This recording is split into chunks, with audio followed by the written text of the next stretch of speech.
வணக்கம் and welcome back to Sangees cafe. இன்றைக்கி ஒரு மினி பிஸ்கெட் கேக் பனியாரம் கல்லில் எப்படி செய்யலான்னு பார்க்கலாம். நான் இன்றைக்கி ஒரு packet hide and seek biscuit எடுத்திருக்கேன். இந்த பிஸ்கெட் எல்லாமே நம்ம ஒரு மிக்ஸி ஜாரில் போட்டு நல்லா ஃபைன் பவுடராக இதை ஆக்கிடணும். நீங்கள் மிக்சியில் ஒரு 2-3 தடவை இதை சுற்றி எடுத்திங்கன்னா நல்லா ஃபைன் பவுடராக இதாகிடும். ஸோ பாருங்கள், இந்த பிஸ்கெட் எல்லாமே நல்லா பவுடர் ஆகிடுச்சு. இப்போது ஒரு பவுலில் இந்த பிஸ்கெட் எல்லாமே ட்ரான்ஸ்ஃபர் பண்ணிடலாம். நம்ம ஒரு கப்பு அளவுக்கு காய்ச்சின பால் நான் எடுத்திருக்கேன். இது கொஞ்சமாக இதில் ஆட் பண்ணிவிட்டு நல்லா மிக்ஸ் பண்ணி விட்டுருங்க. மொத்தமாக ஆட் பண்ணிங்கன்னா இது ரொம்ப லூஸ் ஆகிடும். அதனால் கொஞ்சம் கொஞ்சமாக நம்ம பால் ஆட் பண்ணிவிட்டு நல்லா இதை மிக்ஸ் பண்ணி விட்டுடலாம். ஸோ ஒரு 5 மினிட்ஸ்க்கு நல்லா மிக்ஸ் பண்ணிகிட்டே இருங்க. இதை ஒரு நல்ல சாஃப்ட் டெக்ஸ்சர் வர வரைக்கும் மிக்ஸ் பண்ணுங்கள். அப்போ தான் நம்மளுக்கு கேக் நல்லா சாஃப்டாக வரும். இப்போது ஒரு பனியார் கலத்தில் கொஞ்சமாக ஆயில் அப்ளை பண்ணிக்கோங்க. ஸோ நான் மிக்ஸ் பண்ணி வச்சுருக்கேன் இந்த பேட்டரை எல்லா கலர்லையுமே கொஞ்சம் கொஞ்சமாக ஊற்றிடுறேன்.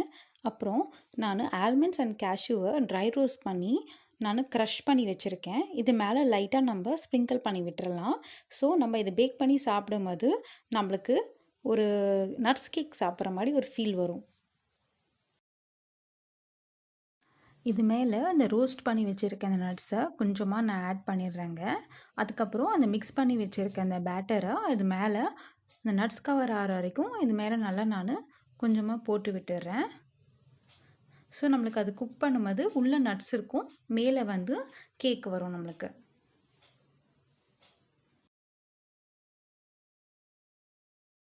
ஸோ இந்த மாதிரி லைட்டாக தட்டி விட்டுருங்க. உள்ளே ஏதாவது ஏர் பபிள்ஸ் இருந்துச்சுன்னா அது ஈவன் ஆகிடும். இப்போ இதை கேஸில் லோ ஃப்ளேமில் ஒரு 10 மினிட்ஸ்க்கு இது குக் பண்ணலாம். இப்போ இதை மூடி வச்சுட்டு ஒரு 10 மினிட்ஸ் நம்ம இதை குக் பண்ணலாம். இப்போது ஸோ 10 மினிட்ஸ் ஆகிடுச்சுங்க. ஓப்பன் பண்ணி பார்க்கலாம். நல்லா குக் ஆகிடுச்சு. இது நீங்கள் 10 மினிட்ஸ்க்கு மேலே நீங்கள் குக் பண்ணிங்கன்னா இது கருகிடும் இது. ஸோ அவ்வளோதாங்க, கேக் ரெடி ஆகிடுச்சு. ஸோ இந்த கேக் பாருங்கள் எவ்வளோ சாஃப்டாக வந்திருக்குன்னு. ரொம்ப சாஃப்டாக இருக்குங்க. நீங்கள் ட்ரை பண்ணி பார்க்கலாம். ஸோ எந்த சைடில் பார்த்தீங்கனாலும் உங்களுக்கு ரொம்ப சாஃப்டாக இருக்கும் அந்த கேக்கு. ஸோ இந்த வீடியோ உங்களுக்கு பிடிச்சிருந்துச்சுன்னா நீங்கள் லைக் பண்ணுங்கள், கமெண்ட் பண்ணுங்கள், சப்ஸ்கிரைப் பண்ணுங்கள்.